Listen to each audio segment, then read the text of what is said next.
Hi, I'm Dr. Dan Ratner. Today I am joined by Edgar for the second of our 4 consultation sessions. Today we're going to look at the doubt column. If you haven't already, click subscribe, ring the bell for notifications, hit like if you like what you're hearing, and put your comments below and I'll get back to you personally. And finally, you can reserve your spot in any one of my seminars or get any of my mind-body guides, formerly known as PDFs, on www.crushingdoubt.org. Edgar, it's a pleasure to have you back. Before we came on, we were talking about the fact that you had been doing a lot of thinking. So I just wanted to hear what's been on your mind. Oh man.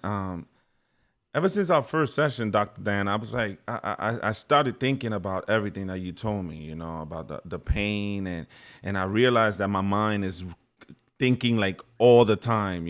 So but I had a lot of questions, like what happens when I do think of something or I feel a pain, and I go back into my head and think what's happening at that moment that is causing this pain. And I started thinking, but then what happens next? But what I've noticed is that even if you think about it and you recognize what happened, what triggered the pain, then it just goes like, I feel like, I don't know, like it just vanishes away. I don't know the answer yet, but I started listening to The Power of Now, and I just did a road trip to Mexico, which I was in my head a lot. It was 12 hours, like constantly on my head, thinking, trying to focus, trying to slow my head down. My brain is like a little kid with a remote control going like this, changing it like nonstop. That's how I feel, like this little kid going like this all the time. So I was like, man, would I even be able to slow my brain or my mind down that much? But little by little, since our last session, I keep on practicing it. I keep on practicing, even if it's just not a physical pain, but just like a mood, or like suddenly I get like an anger, or I feel down, or whatever the case may be. I get right back to that point. You know, Something happened to me yesterday on the way back from New Mexico. And it was crazy because I went to visit my uncle, had open heart surgery.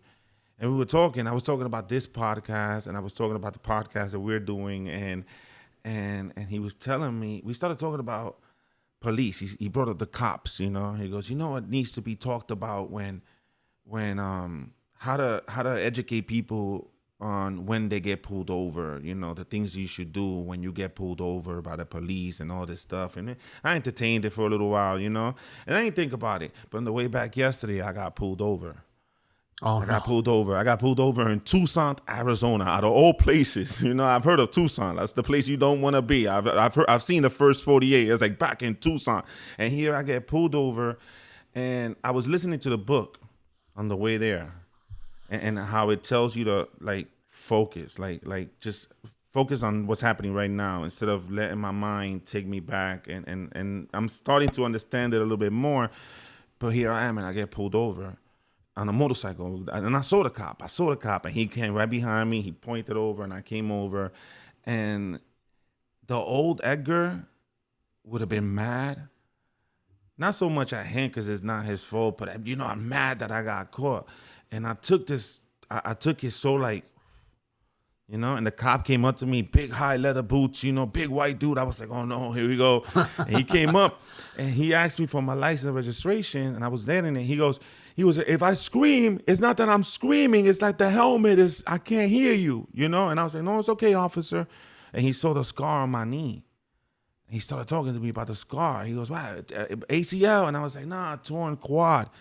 And I said, yeah, I fell off like stairs, and then I got this one, 2 herniated discs. He goes, I got 2 herniated. I got 2 of those for 2 accidents on the bike. And I'm talking to this cop. Like, we went into a whole conversation wow. about our surgeries, right? And then after we were done, he was like, okay, so here's the deal. He goes, this is a 55. And I was like, oh, is it? I thought it was 65. He goes, no, it's 55. He pointed. There's a big freaking sign right there. It says 55. And he goes, you were doing 73. And I was like, yeah, I didn't say nothing. I guess when I told you earlier that something came over me, it was the fact that I recognized that I was wrong. I was wrong. I was speeding. He's doing his job. He called me. Ain't no reason for me to come out my face with him. And, there's no reason for me to even fight it. I was doing 73. You know what I'm saying? So he was like, okay. So he goes, you were speeding. And He goes, I'm not gonna lie, I know you weren't the only one. Everybody was, everybody was doing the same pace, but I caught you. I scanned you. He goes, what I'm gonna do with you is I'm gonna bring it down to 65. It's 55, 65. It's not gonna affect your license. No points, just you pay it. You go and then just call and they'll tell you what to pay and you pay it. Or you could go ask for a court date and tell me that this fat bastard, did not do a job right. And I started laughing, So it was like a moment that I had with this cop in the side of the freeway, and he went back and he wrote back the ticket, and I'm like, okay, he came back, he told me all of that stuff and how to pay it, and then I asked him, I was like, it's crazy because I'm listening to this book, and it's it talks about our fears, like how your fears come back and affect your life now. And you just told me that you got in that bike accident 2 times in a freeway. While you're working. Like, how do you find it to come back every day without having that fear that someone might hit you today? You know what I'm saying? Mm-hmm. And he goes, sir, you can't live in fear. Mm-hmm. And it's bugging me. I'm like, what the hell? Who is this dude? He's like, you can't live in fear. He goes, fear is just like that's in the mind. He goes, I love what I do. I got 4 more years left, and I'm going to finish him on this bike. And he goes, and about your neck and your knee, he goes, you got to learn that that's a pain that you're going to have to live with for the rest of your life. He goes, there's a new pain. You live with it. You learn to adapt, and you move on. And I was like, thank you. And then he fist pumped me.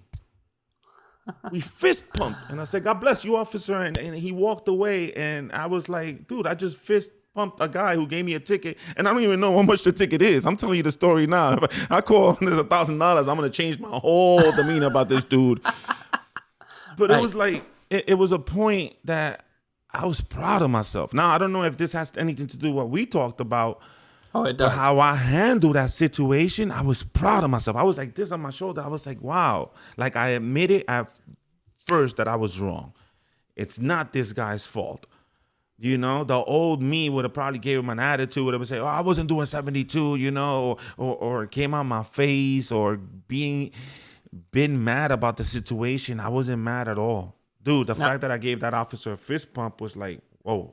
You know? Well, listen, I mean, I want to explain to you how I see what happened there. It's very in line with what you're saying, but this fits with what we talk about here and how to think about it. The only thing the officer wasn't right about is that you don't have to live with this forever. He doesn't know about the mind-body stuff, but it is a beautiful story of connection. If you were able to connect with this guy on a real personal level, instead of what usually happens in these situations where everyone's afraid of each other. They're like, I don't know who this guy is I just pulled over, and you're like, I don't know who this cop is that just pulled me over, and it's going to be antagonistic, and all that bad energy is coming in. But if you just stay present, and you just take in the moment as if it's any other moment. Look what happened. And the same thing can happen with our symptoms. I mean, in fact, it's a great analogy. If you think of your symptoms as a cop that just pulled you over, and you think it's going to be some kind of hostile interaction, but actually there could be great information in it, and there could even be cooperation. And he obviously... Or you could learn something, Or you could learn something. Like for me, after that moment, I was like, okay, cool. Like I was it was almost like an epiphany. I was like, wow, I can't believe this just happened, and I handled it, and I'm not mad. And I'm pretty sure, like just like you said, I'm pretty sure that cop went home and he told his wife about that interaction. I'm sure. Because of all the hate that there is between, police and civilians and everything else. You know what I'm saying? I mean, it was it was weird how the night before I was talking about it with my uncle, and then the very next day it happened, and he was telling me on what to do. You get pulled over, and I already know what to do. I mean, I'm not that dude. I mean, I shut my car off, I pull all the windows down, and I get ready. But it was like the way that this happened, it was like, and then it happened during the midst of me listening to the book, thinking of all that you've been telling me, because in my mind I'm feeling it like, I feel like I'm making it work little by little already. Yeah. I mean, you made your world safer, and it made it safer for that cop, and he made it safer for you. And this is what we do. This is what my Crushing Doubt community is about. is to bring down all that fear and all that doubt and feel that we can actually connect and we can talk about who we really are. Mm-hmm. And you did a great job with that. So Yes. that's a great lead into what we're going to do today. Okay. So what we're going to do today is, last time we worked on the emotions column, we talked about your main emotional themes and how they can lead to symptoms. Mm-hmm. Well, the doubt column, and this relates to what the cop said too, everybody in our society, or most people, think that we're going to have to live with these things, that we're just stuck with them, but we are not. We are, this is the power of now all over the place. We're moment-to-moment beings. We change. And as our mindsets change, our physiology can change. And that's even true about the things that we think are chronic. So I tell people this all the time. There's a difference, even though it doesn't look any different. There's a difference between chronic things where you have a structural issue, it's never going to move, it's always that way, and something that's chronic because it's the exact same thing in a consistently acute way, over and over and over. If you're in the same mindset all the time, you'll have the same interactions and the same experiences and the same physiology.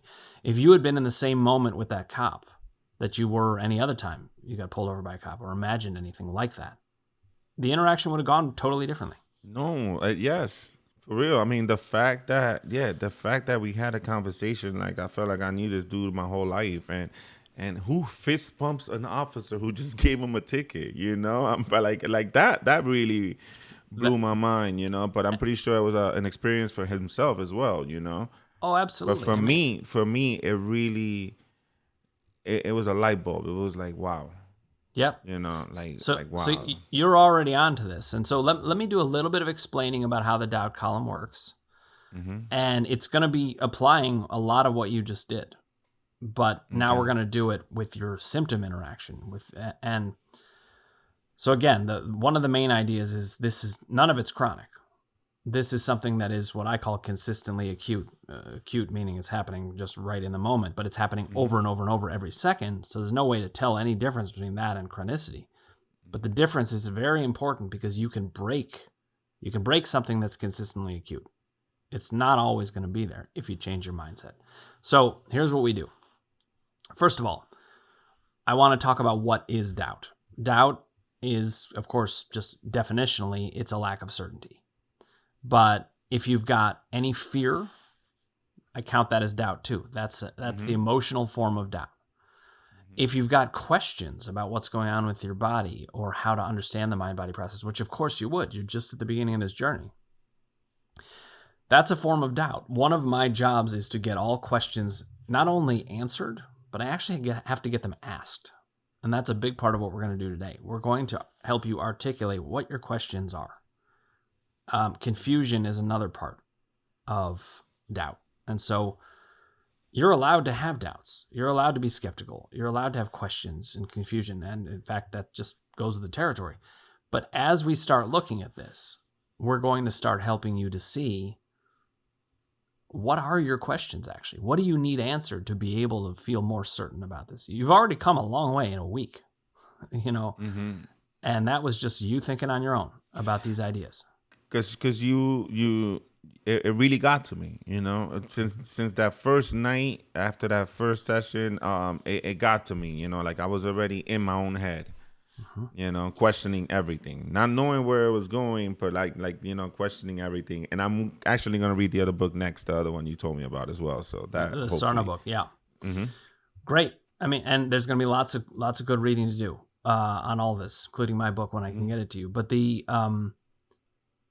one question that I already heard in what you were saying is, since my mind operates this way, will it ever be any different? That's one of your questions. And the answer is yes. I can help you have a very different mind. One of the reasons your mind is going all the time is that you have unanswered questions. You're not at peace with yourself yet. So actually, next session is when we really work at the power column, and that's getting to peace with yourself. But before we can do that, we got to get these questions out there. This is the lack of peace. We highlight these questions, we bring them to the surface, and then we start to answer them. And some of them we'll answer today. Some of them we'll answer, over text or email, or maybe next session, or even after the consultation if we need to. But we're going to get the questions out there. Quick question. After consultation. So is this something that you live by? Like, so with Myself, every day of my life, like me, not yourself, but I'm saying like, okay, so we do this workshop and like say we did emotions, right? Because that's what I've been thinking since our last sessions, emotions, a lot of the doubts, but like most of the emotions. And then I've been in my head thinking of, okay, this is an emotional, doubt for me as well. So, I mean, once we're done with our sessions, right? I mean, would I imply this for the rest of my life of, okay, this is an emotion that I got to deal with, even if it's a new one or, So like we repeat, right? So in other words, repeat, I guess is what I'm trying to say. We do. So here's the question that I understand you're asking, which is, after the consultations, how do I live? It's a funny way of saying it because, of course, you know how to live, but how do I live without you, Dr. How do I live? Right. But the basic gist is this. With the emotions column, we're gonna get that honed down so your very broad, high stakes themes and what the specific things are. And it's gonna be a pretty short list. And when you're thinking emotionally, you will look at that list. Maybe you'll add a theme or two over your lifetime, or maybe one of the themes becomes less significant, but it's not gonna change that much. That emotions column pretty much stays the way it is, and you use it. The doubt column, though, is something that we're going to grow very large, and then we're going to shrink it until it's almost nothing. So the doubt column is really something where it's a place in your mind where you go to ask questions and answer questions. But the ultimate goal of the doubt column is to not have any doubt anymore. You can't do that until you let it in. You got to let in every single doubt. Don't hide any of it. And then the power column, which we'll talk about next week, is a way to understand who you are at your core and what you're going to do about it. That's like a way of living. So the way I describe it to people is you're going to live in your power column. You're just going to think about what's my purpose, who am I, and that's going to guide all of my decisions. Yeah. When a symptom comes up, you're going to go over to the emotions column and be like, what's bothering me? And when a doubt creeps in, you're going to hammer it with science and logic. And that's it. That's the whole system. Okay. And I set it up that way. I guess my question was like you said, you could add a few things, maybe. Oh yeah. Maybe there's something now that maybe hasn't bothered me now. It's not bothering me now. Or I haven't thought about now, but it's hiding inside. So as we go with everyday life, I'm pretty sure there's gonna be an emotion that's gonna be like, oh, And this mind body map flows. You're not just stuck with what it is. It's a draft. It's a rough draft, and it's going to change. You could have a big What was it experience. that you called it? Mind body? Yeah, I call it a mind body map when we're going through these different columns. Yes. It's just the way to understand your mind body process. Mm-hmm. And to me, it's very, very crucial for psychology in general. It's more crucial than anything I've encountered in psychology, because you can really understand who you are, like just laid out right in front of you. It's a really helpful thing. Yeah, it is. Okay, does that answer that question? Yes, that answered that question. Okay, good, because that's a very natural question, and there's a question underneath it, actually. You asked that question, but if you think about it, you were also asking, is this something that can actually work? Or is this something that's just kind of nice in the moment, and then it goes away, and I'm not going to be able to do it? I could see that question, but not necessarily so much. I'm just wondering if it just becomes part of my life, obviously it does. Yeah. Once I learned this, and it's like you say, I could see my life there, this is what I would imply till the day I'm gone, and I'm wondering if, there's emotions that we haven't talked about that are still bothering me in the back of my head, and then I'll write those down and then deal with them as I come.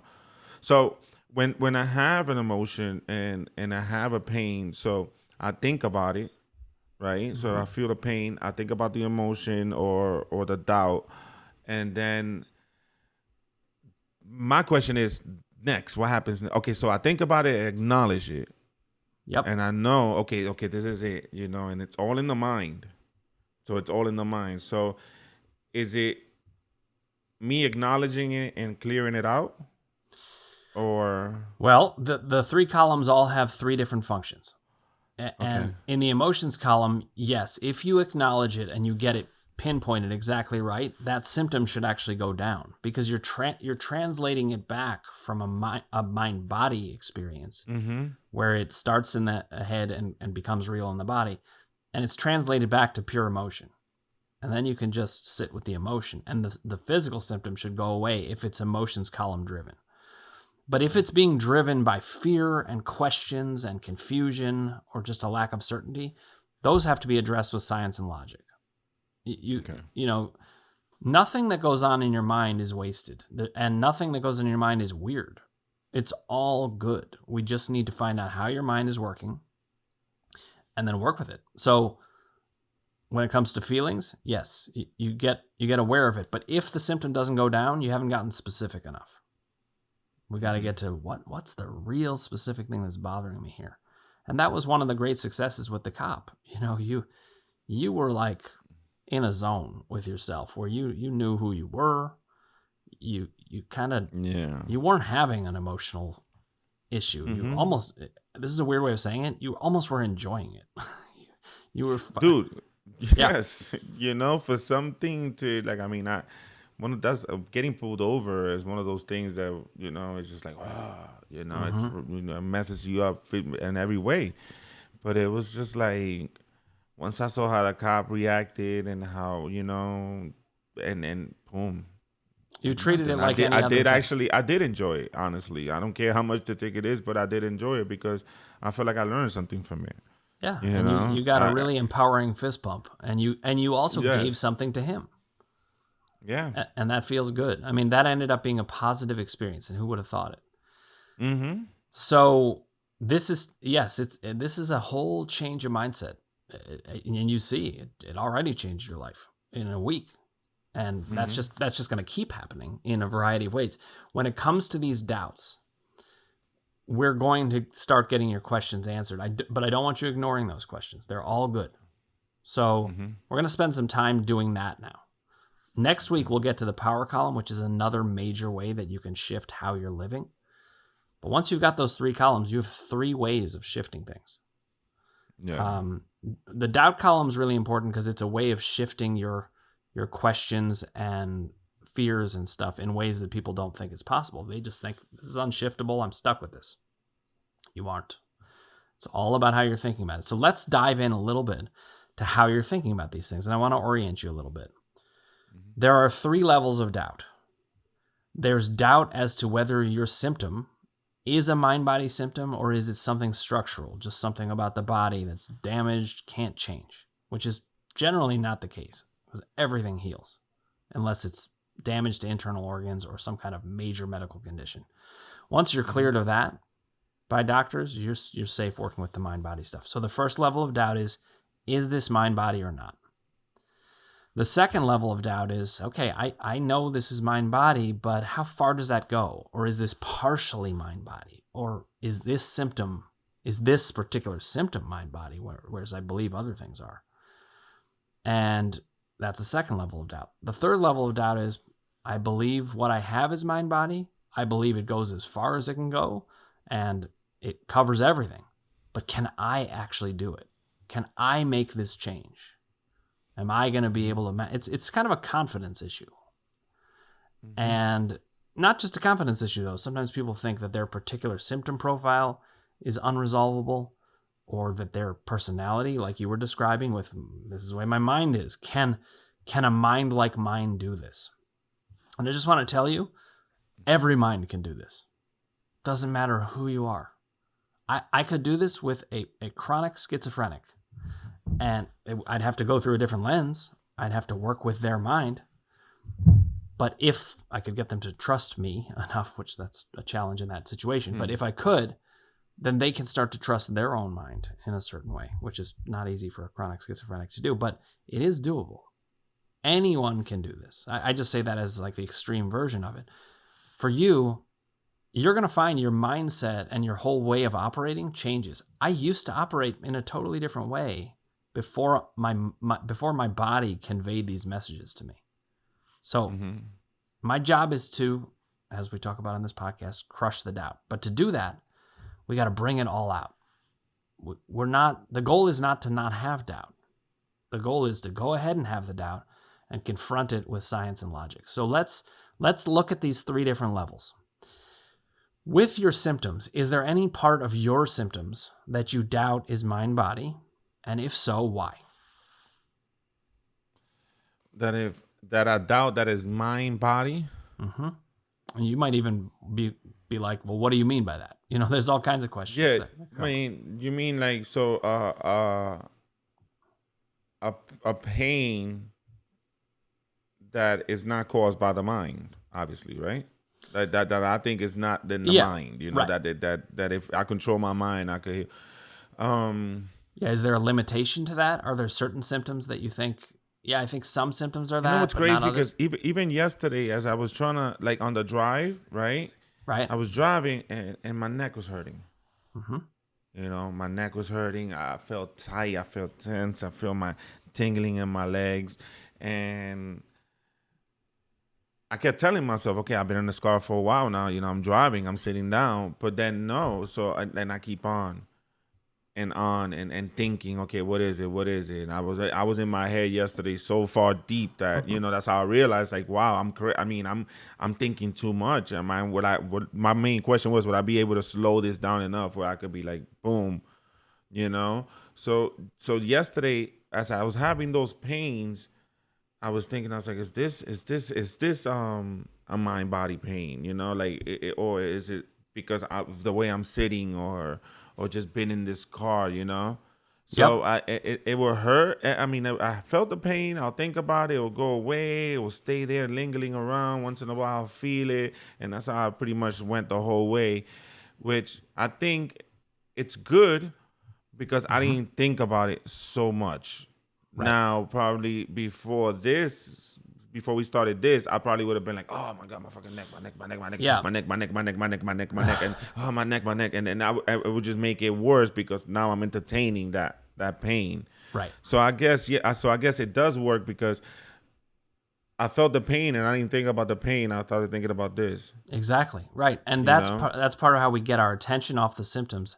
I talk about this when people have a version of this mind-body experience that I call attentional mind-body experience, or attentional TMS, as Sarno called it. And they cannot get their minds off of the symptoms.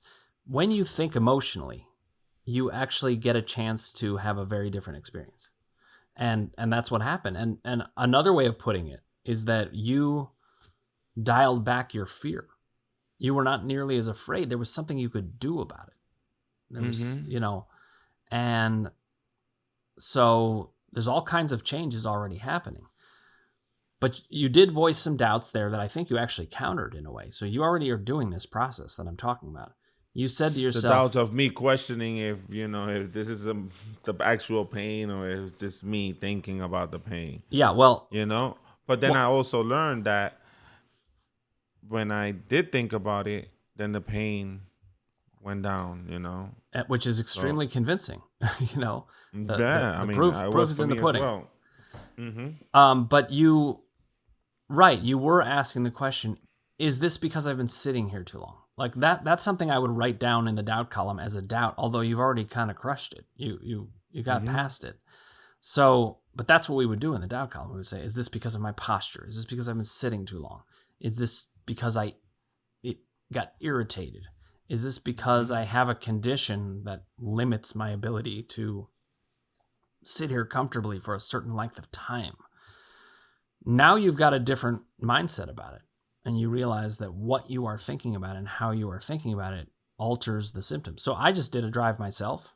It was a 9.5-hour drive, so I didn't quite go as far as you, but still a long drive. It still felt the same way, I bet. It did, and I was totally fine for a while, but eventually my legs started just aching. They were aching and aching and aching. And the thing that I did about it is I said to myself, what am I feeling about this situation?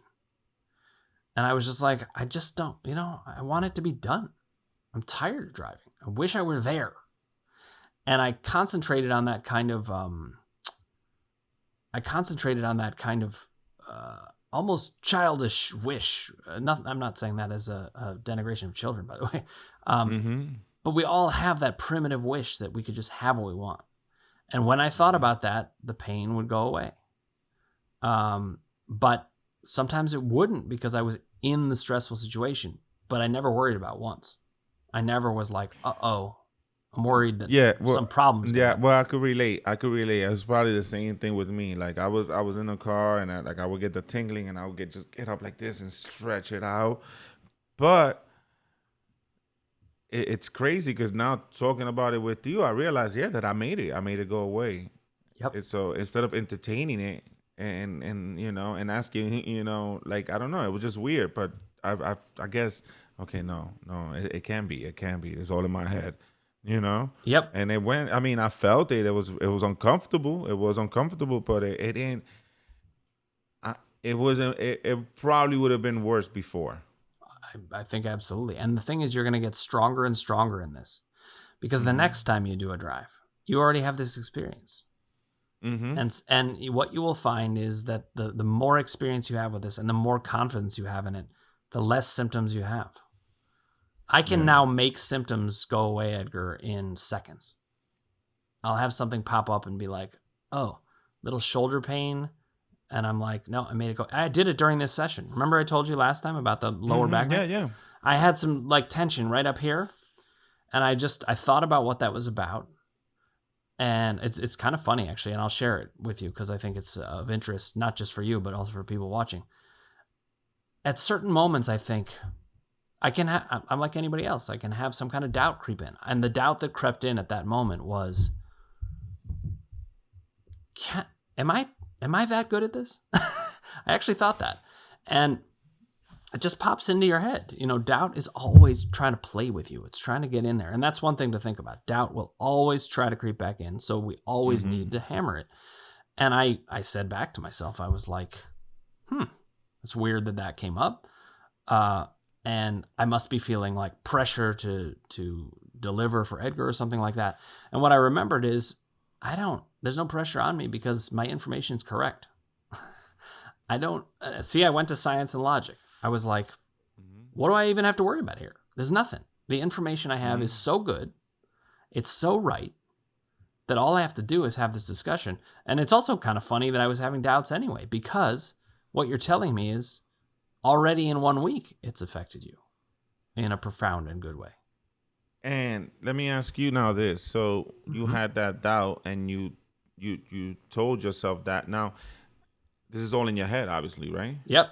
As it's going. So you feel the doubt and then you tell yourself, no, dude, I got this, Yeah, I answer. This is just the doubt. Like, get out of my head. In other words, it's like you push it out of the way. Right. And I've been seeing a lot of doubts too. The doubts, I've been seeing, like you say, it's boom, boom, boom, boom, boom. They could grow like a lot. But so you answer your question and I answered it to my satisfaction. It doesn't matter what anyone else thinks. I'm stuck with my brain, or I'm stuck, maybe not be the best word because that makes it sound bad, but I got to work with my brain. You got to work with yours. I was thinking about last week, for example, the idea about relationships and how it always goes.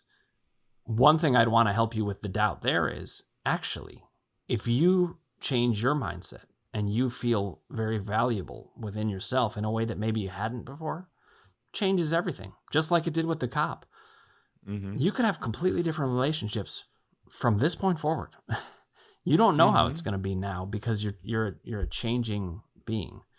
And so when I was, again, this was I'm sorry to cut you off real quick. Yeah. And the same thing goes with not physical pain, but like thoughts, stress, feelings, stress, feelings, sad, like emotion. Like I get sad. Like I felt sad a lot yesterday. I don't know why, but it was like, but it's like I felt like sad. So it's the same thing, right? It's just, it doesn't have to be a physical pain, right? Oh, absolutely. There are people who get sad and they think I'm going to be sad for the rest of my life, or I'm always this way. And if they look at it differently and they think this sadness is about something, because in the doubt column, one thing that I'm very fond of saying is we always make sense. Everything makes sense. We don't need to have doubts about that. We make sense, and I can give lots of reasons why that is. Science and logic, all these kinds of reasons why we make sense. You were sad for a reason. You weren't just randomly sad. Random things scare us, as they should. We're like, I don't know how to control that. I don't know why this is here. if we understand ourselves, the questions get answered and the doubts shrink and the fear shrinks. And suddenly we're just like, okay, yeah, I'm sad today. And we can even pinpoint why as we get better at this. There was some reason and you haven't pinpointed it yet, but I'm 100% certain we can pinpoint it. And it's using those emotional themes, by the way. The columns interact with each other. You start to have doubt about, am I going to feel sad all this time? And you say, let me shift over to the emotions column, take a look at my themes, and see, why am I feeling sad here? Why do I make sense? Then once you get that settled, you come back to doubt and you think, yeah, I don't need to worry about this. So that doubt I had about me, by the way, it probably was like a 1.5 second experience. What happened was I had a pain. I recognized the doubt. I pinpointed what it was. And I'm not telling anybody that you need to do it this fast. It just happened to go that fast this time. And I immediately was like, I've helped hundreds, if not thousands of people at this point. And not only that, but you're very easy to work with because you're open to it. You're excited about it. So this was simply an experience of doubt trying to creep in. And but the fact that you recognized it, that was the key. That's it. That's the key. And this is what I've seen in 1 week that I recognized. You know, like instead of feeding it, no, ask why, and you know, so. It's been an interesting week so far, you know. Yep. And as you look at this and you think about it through the doubt lens in those 4 categories of doubt, lack of certainty, confusion, fear, and questions, if you think about it that way, get all of your questions written down. And that's what we'll do in the week in between, although we'll do some of it now. I talk about getting your questions articulated. Think about it. Well, okay, but what about this symptom? Or what about this part of my personality? Or is there some way or why does that not make sense to me? Or how do I think about this? Like, here's a doubt that I had, Edgar. When I read Sarno, one of the things that I felt that he hadn't quite pinpointed as well yet, which he actually acknowledged later in his career. I just found this out from somebody who talked with him personally about it. He had an idea that the pain was caused by oxygen deprivation to the muscles. To me, though, I needed a bigger explanation because there was so much other stuff happening in the body. I was like, well, it can't all be that. And it didn't even make sense to me that it would be that. And it didn't even make sense to him entirely. He was like, that's my best guess right now. But he talked about this woman, Candace Pert, who wrote the book Molecules of Emotion, and she talked about this thing in the body called peptides, where the brain can communicate with any cell. And essentially, if our cells can do it, for physical reasons, they can do it for mind-body reasons. The mind can just co-opt that function. Once I hit that, my doubt level came down. I was like, okay. Now that makes sense. So our job is to essentially ask you, what doesn't make sense yet? What do you need to know? And you've got an active, intelligent mind, so you're going to have questions. And I just want you to ask them. Let's ask them. Mm-hmm. You ask them now? Ask some of them now. Yeah, ask some of them now. Fire away. Because I want to show you the process of answering. So you mean it's a question as a doubt? I mean, like a doubt like that I have now? Mm-hmm. Could be a doubt about your ability to cure it. It could be about a doubt about whether it is a mind-body issue. Could be a doubt about that in-between one where you're like, I believe it's a mind-body issue, but does it go that far? Or can it fully cure it? I guess one of the big doubts to me as an entertainer would be, you know, like, I guess familiar, sort of like the one that you just had, like, am I good enough? Mm-hmm. You know, is you know, like, am I, is this what I could do? You know, am I good enough for this to, you know, like, another one would be like when I go do a show, I'll look at a crowd and I'll be like, are these people going to get me? You know, which are all little questions that pop up in your head. But now seeing this, I believe that it messes you up even more because you're completely, you know, doubting yourself. Not only that, but I actually, you know, I've thought about this a lot because I'm not a comedian by profession, but I definitely have made lots of people laugh. It's what I do. And there you go. How you feel inside determines whether you even can be funny. I know when to not joke. I'm like, I'm not in a good place. I'm not even going to try to make people laugh here.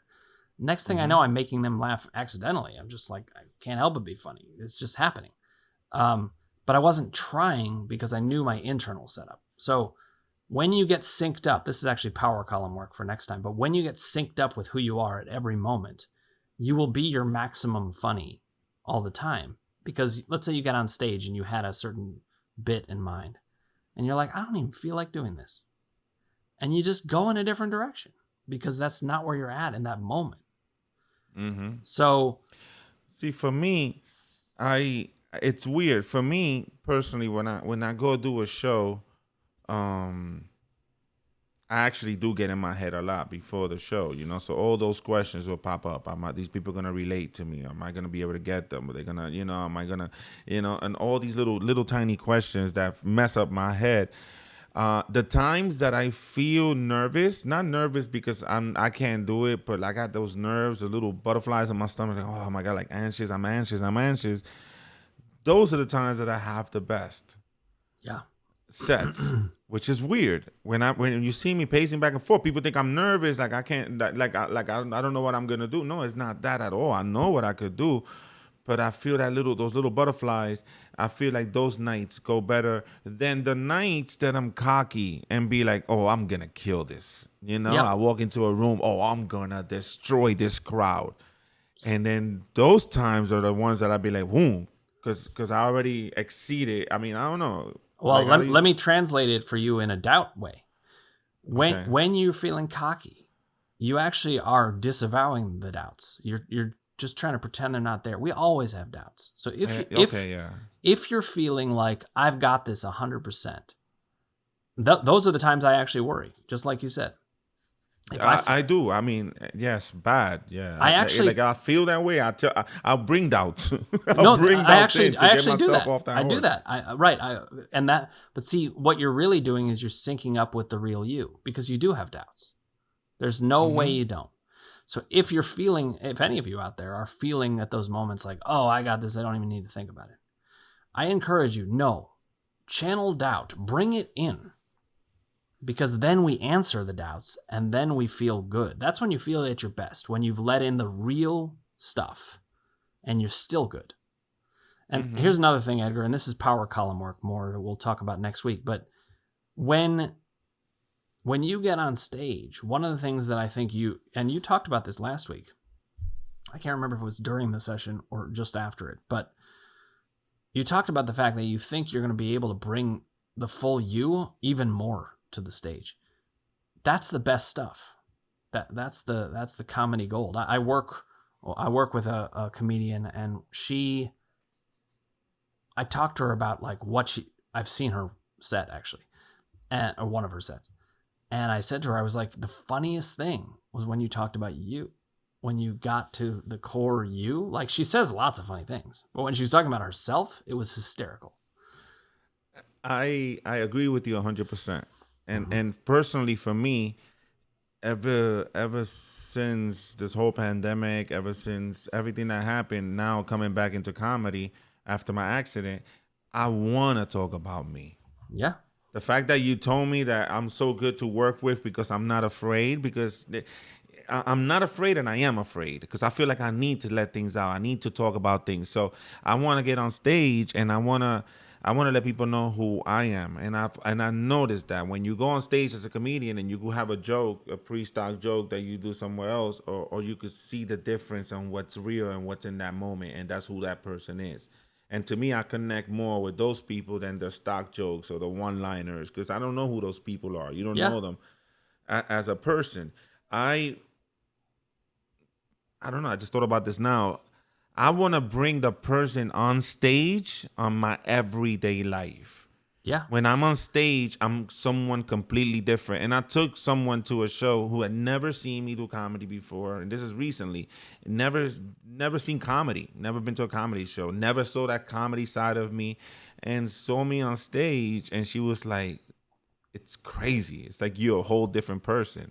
Mm-hmm. You know? And part of me now wants to, I guess on stage, just there's nothing. On stage, there's no problems. On stage, there's no life. There's no drama. There's no bills. There's nothing happening at that very moment because all you're worried about is making these people laugh. You know what I'm saying? You know what? You know what's interesting though, and I work with another person who's in improv, and he was telling me about a line. He was like, I don't know, I was supposed to ask for cake and in this scene, and it didn't make anybody laugh. And I was like, it's because you were asking for the laugh. Don't ask for the laugh. Ask for the cake. Because thanks for the laugh. Because you have to be in the moment. It's the power of now. It's like what you're reading. It's and the more you are you, the more you don't even have to make people laugh. You're just a funny guy. You stand up on stage and you be you, and people are gonna laugh. And it's true. And I went to New York last week, and I did those shows, and it felt great to be like, it felt like finally like I'm back, like this is what I've been missing for this year and a half. This is what I've been missing. But I went on stage, and it's like, I'm not afraid. I closed out on a joke about my mom who passed away last year from COVID, and that's how I closed out all the sets. And it's crazy how I'm going crazy, saying all the crazy shit that comes out of my mouth and making people laugh, and at the end, I hit them with a curveball that they're just like they don't know, and it's great, and I enjoy it. I enjoy looking at the people look confused because I just told them that I lost my mom to COVID.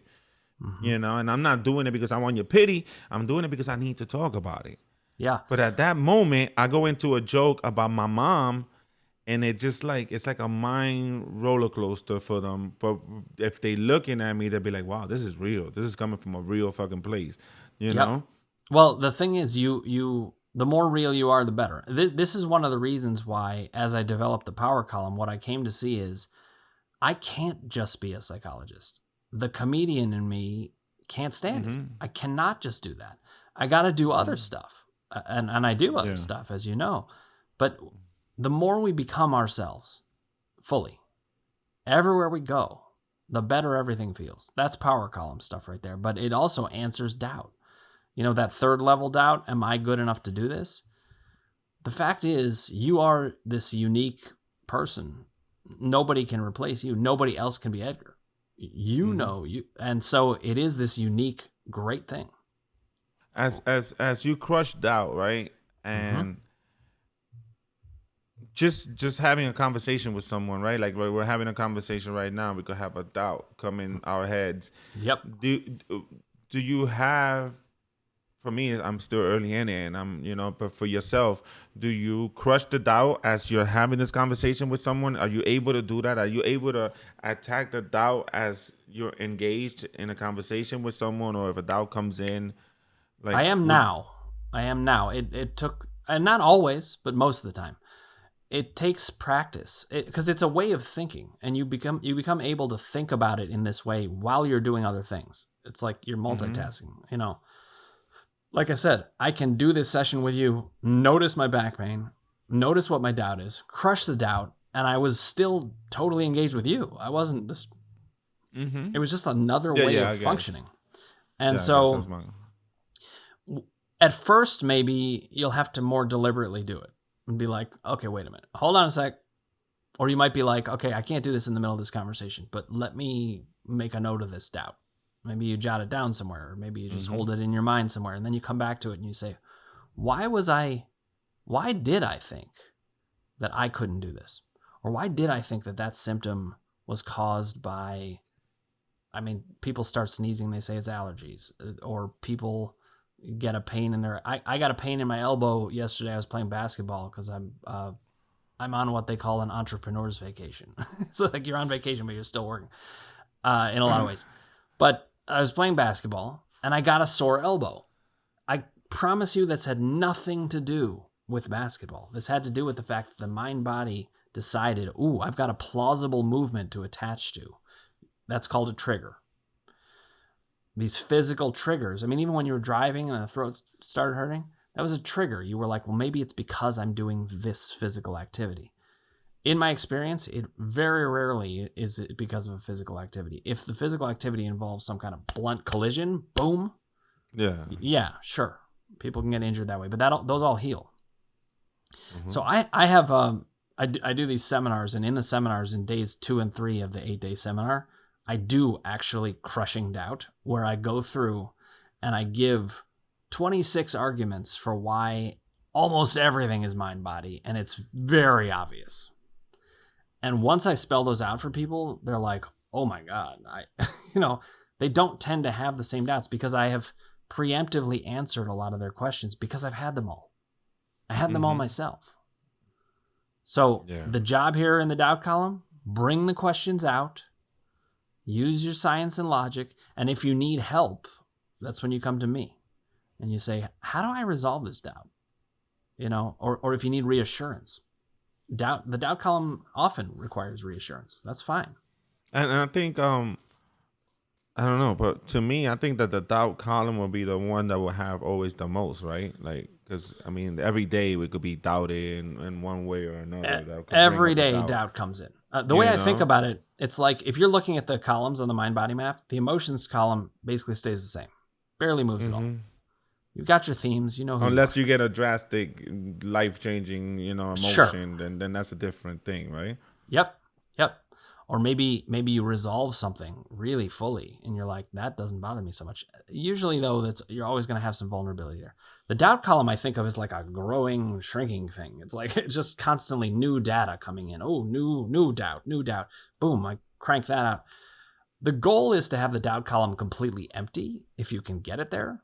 But that's very rare that you actually have moments of complete emptiness. What you have is this doubt popped up, and this doubt popped up. So once we have a doubt, and we learn how to crush it, right? So you crush that doubt. Would that doubt come back every now and then? And would it be easier for you to crush when it does? Yes. Well, actually, the answer is yes and no, because it's very possible for doubt to come back in any area. I don't consider any doubt fully crushed because I know it could come back. It could come back. It does get easier when you've crushed it once or twice or 3 times. You already know. And you have data. You know where to go. But there are doubts, I will say, that have gone away entirely. For example, I had a doubt about my own validity. Do I actually have that doubt anymore? No, I really don't. I don't actually have that doubt anymore. Maybe I'll have it at like a small level. But there are ways in which sometimes we can crush doubts and they're gone for good. I've had the doubt when I first started. Am I funny? And I know I've crushed that doubt because I know I am funny. That's gone. So that's gone. That's gone. But now thinking about the doubt column and how it's gonna, like you say, go up and down because every day we might think of something different. And I was thinking already, yes, since before we even had this session, I already had like a lot of the doubts kicking in. Yep. Where there might be the relationships or my career, the support that I need from the people that I love. So, for me to get out there and do what I have to do. Just a lot of doubts that I was already thinking about. And I think I pretty much got it where I could just, I'll write it down, answer that question. Once I have that question, if it comes back again, then boom. Yep. And we completely get it out of the way. Exactly. And people have different ways to answer different questions. At some moment, you might need a scientific study that proves what you need. Or at some moment, you might need to link it up with the theory of evolution and realize, no, there's no way we evolved over these years to be this weak. Or it might be that you have a doubt about, well, does this guy know what he's talking about, meaning me? And you work to crush the doubt there. Oh, well, he's actually making sense to me is, one aspect of that. There's all kinds of doubts. So any doubt that comes in any way, we note it, we think about it, we may even try to expand on it just to get the full sense of it, and then we work to answer it to your satisfaction. Yeah. As soon as it's answered to your satisfaction, you're done. You have answered to your satisfaction the doubt, am I funny? That's done. That's done, yeah. You and I both don't have that question about ourselves, and and that's not arrogance. That's confidence. No, but it's true. It's confidence. So when you're confident, so I guess confidence. I guess you kill doubt with confidence, right? You do, but it has to be true confidence. It has to. Okay. Sometimes people want to will themselves to be confident. You can't do it. You have to bring out the full question, the full doubt. Don't be afraid of the doubt. Put it out on the table. Look at it. Mm-hmm. And then get your answers. So, I noticed, what I noticed? I noticed this last couple of days with the road trip and everything else, my knee was hurting a lot, and I guess this is a good question for you because I could tell myself, okay, I have surgery. I had a whole surgery done, so it should be hurting. Should be. But I did notice that every time that it would hurt, I guess this is where the power comes in. Then you get your mind off of that pain because now you're thinking about what's causing this pain really. And now thinking about it, yeah, it would hurt. And then I would just think about something else or distract my mind from everything else and then just go about it. So like you said, I may not experience of saying, okay, let me think about it, crush it, boom, gone. I didn't experience it like that, but eventually it faded away. Yeah, and if it as faded opposed away, to before where it would be like the whole day because I guess once we get pain, all we do is think about the pain. If something is bothering you, you're going to entertain it. Why is this happening? Oh my God, this is happening because it is, because of that. And now all we're doing is entertaining this pain. So it's like you're feeding your brain to be like, okay, let's focus on that.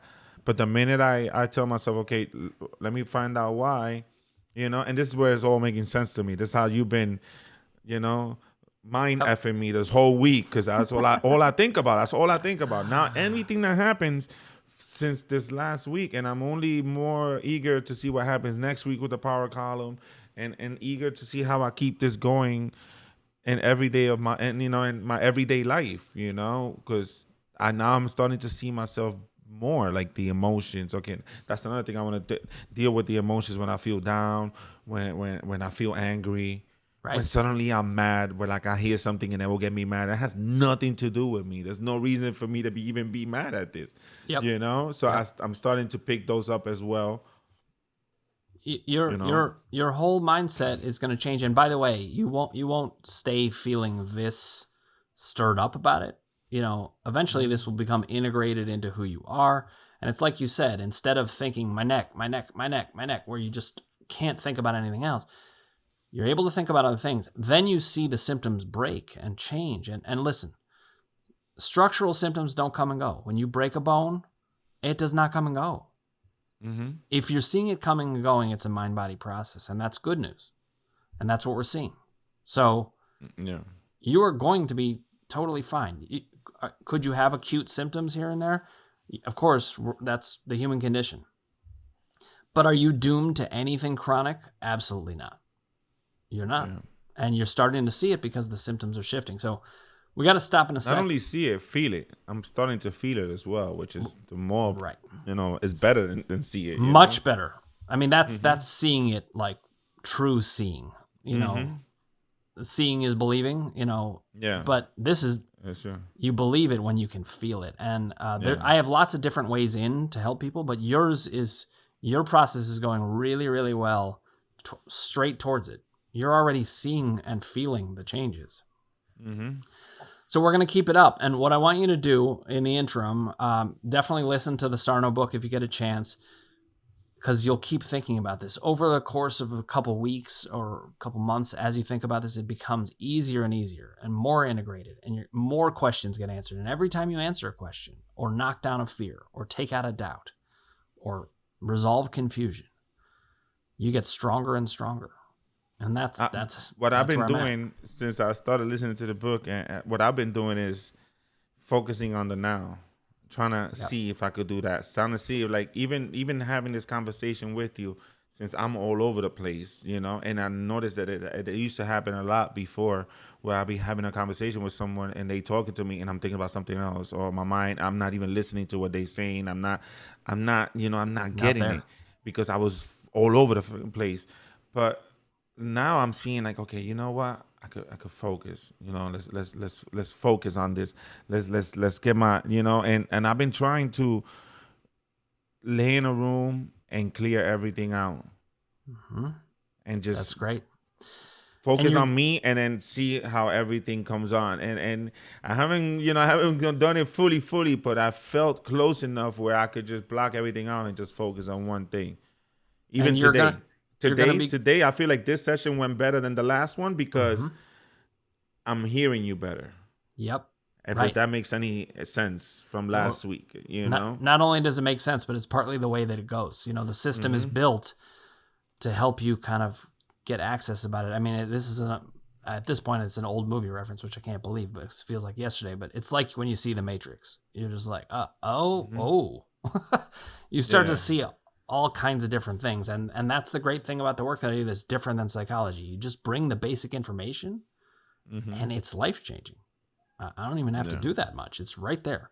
So, Edgar, this is great. This is really exciting. Thank you. And thanks to you. Thank you. Oh, it's my pleasure. Fist bump, Good fist bump for you. I said thank you, and my computer said sure thing, and like I was talking to her, the computer's taking my credit, the computer's taking your credit. I said thank you, and the computer Siri says sure thing, like it did something for me. That's hilarious. No, the but computer, thank you. Computer thank needs you, to have Doc. more Thank doubts. No. Thank you. Yeah, and that fist pump. I mean, it's new material. That's you'll hear about it on stage. You definitely hear about that interaction with that cop. I wish I could get his name and like hit him up and find him and have a conversation. You probably can find his department. Let him know how that was changing, because that's life changing for him too. So we're changing lives. I wanted to when I call, because I got to call the courthouse to pay the ticket. Yep. So I wanted to call the courthouse, pay the ticket, and actually see if I could talk to somebody and let them know how professional he was and how how great the experience was of getting pulled over by that one particular officer, and he should definitely train other officers to be the same way. It's like coming in. The difference was how he came in. I was already in the mind that I was like, okay, I'm gonna be good, but he came in with, Don't think I'm screaming at you. It's the helmet, and that broke the ice. And he came into you like a real person. And if he would have came at me holding his gun, totally and looking at me weird, it would have been a whole different scenario. And I understand that there's scenarios like that out there for them, because I think about the cop's life and how he sees. I'm seeing it from my perspective, but I gotta see it from his as well. He's approaching a stranger. He doesn't know who I am. Yep. From a hole in the wall, but that was a great experience, and I think our session last week did a lot, helped me out a lot with it, and I'm gonna tell everyone about it, because it's, I've never been so eager to tell people that I got pulled over and I got a ticket, but I also got the best lesson. It's very exciting that it shows how life changing this can be, and you changed his life, and he changed your life, and that's what we do. We're gonna keep changing lives through this different way of thinking. So, Edgar, it is such a pleasure, and I look forward to talking to you next week, and we will keep it up. Likewise. Have a good one. That's what she said. Well, I think you all can see how rewarding my work is. It's very, very fun to give people some information that really changes their perspective so radically. And I thought it was great, this story that Edgar shared about this interaction with the cop that could have been so different. But by being in the moment, by being himself, by being almost interested and curious and even enjoying it in a way. So we really are seeing how his mind is changing in all kinds of ways that are opening the door for a very different way of thinking. And now we did the doubt column today. And even though we didn't get to very specific doubts and getting through that list, what I liked even more is that you can see he's getting the process. And that's the goal of these consultations, is to get the process. We can get to an individual doubt and we can crush it. But to have the process in mind and how to do it, that's going to set him up for life. So I'm very excited to see where that goes. If you haven't already, click subscribe, ring the bell for notifications, hit like if you like what you're hearing, and put your comments below, and I'll get back to you personally.